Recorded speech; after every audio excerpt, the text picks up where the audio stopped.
Você já percebeu que de uns anos pra cá parece que a gente teve uma epidemia de autismo? Parece assim que cada esquina, né, quando a gente vê, tem um diagnóstico de autismo. Só que não, tá, gente? Não é uma epidemia de autismo. O que a gente tem agora são mais ferramentas de reconhecimento dessas condições. Então, o que a gente tem realmente é um reconhecimento de alguma coisa que sempre existiu, mas que agora consegue ter o olhar adequado sobre a condição.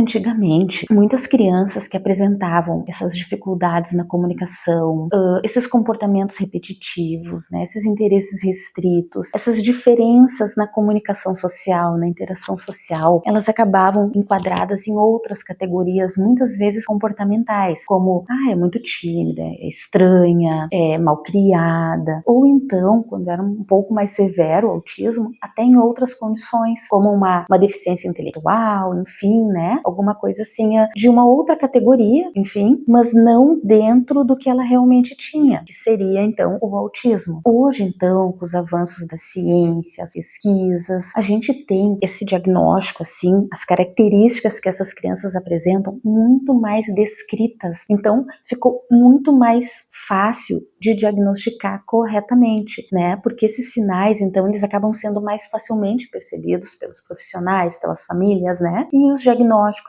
por consequência, aumentam. E por que então esses diagnósticos aumentam, né? Porque os manuais, então, de diagnósticos que nos norteiam, né, para dizer que uma condição é A, outra condição é B, outra condição é C, eles foram melhorando, eles foram sendo aperfeiçoados. E agora a gente tem, então, no DSM-5, todos os fatores ali, todos os sintomas listados, né? O que tem que ter, então, para que se enquadre como autismo, né? Critério A, critério B, critério C. Dentro do critério A e do B tem todas as subcategorias. Então, fica muito mais evidente, né? Fica mais, de certa forma, fácil de entender o que é o autismo e de diagnosticar corretamente essas crianças. Antigamente, a gente tinha, então, toda uma outra linha, né? A gente tinha, então, síndrome de Asperger, a gente tinha o autismo clássico, a gente tinha os transtornos invasivos do desenvolvimento, o transtorno global do desenvolvimento, a gente tinha todo um leque de diagnósticos separados, né? E ainda essas confusões, né, entre os sintomas da criança e outras questões comportamentais, né, enfim. E agora não, agora a gente tem então um manual que reuniu tudo isso. Todas essas síndromes, esses transtornos, né, que eram separados, eles foram incluídos no transtorno do espectro autista, né? E dentro então do transtorno a gente vai ter um leque de possibilidades com as características, né, com os sintomas, obviamente, que podem enquadrar a criança, né, o sujeito no autismo, com todas as suas gradações, né, enfim, mais intenso, menos intenso, mais sintoma X, menos sintoma Y,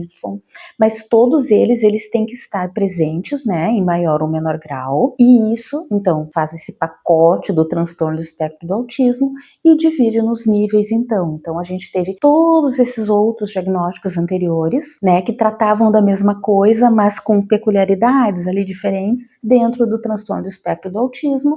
E aí, dentro do transtorno, a gente vai ter os níveis, então, nível 1 de suporte, nível 2 de suporte, nível 3 de suporte, e lembrando que mesmo, é nível 1 de suporte, mas cada pessoa nível 1 é uma pessoa, né? O que vai mudar é o quanto de suporte essa pessoa precisa para ter, então, qualidade de vida, para conseguir habitar, né, nesse nosso mundo com menos desafios, enfim, né, diminuindo os entraves, né, ao desenvolvimento desse sujeito a partir do suporte que ele recebe, então, da família, da sociedade, da escola, dos profissionais da saúde, né, os ambientes em que ele frequenta. Outra coisa que também mudou, gente, para aumentar, entre aspas, os diagnósticos é a consciência social, né? Então, os professores, os pais, os profissionais da saúde, a sociedade em geral, ela tá mais sabedora, então, né, do que é o autismo, dos sintomas, né? A gente tem séries na TV que tratam disso, a gente tem filmes, a gente tem campanhas, né?